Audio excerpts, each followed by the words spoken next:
तुम हमें अकेले छोड़कर कहाँ चली गई हो? क्या तुम्हें नहीं पता कि हमारे साथ क्या हो रहा है?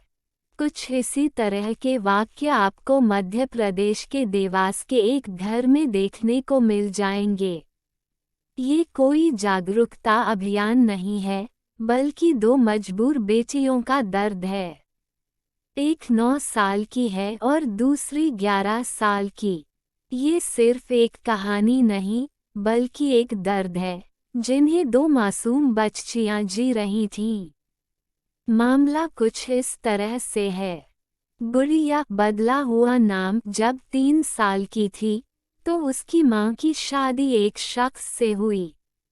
शादी के बाद वो गुड़िया को डांटता था, मगर इसका असर उस पर कभी नहीं पड़ा क्योंकि उस समय उसकी मां उसे बचा लेती थी।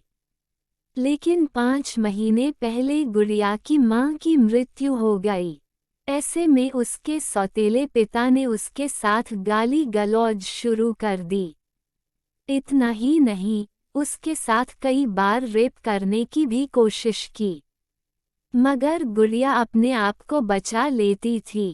गुड़िया चाहती तो भाग भी जाती, मगर अपनी 9 साल की बहन को छोड़कर वो कहीं नहीं जाना चाहती थी। अपने पिता की क्रूरता के बारे में उसने अपने घर वालों, रिश्तेदारों से कई बार कहा भी, मगर कभी किसी ने गौर नहीं किया।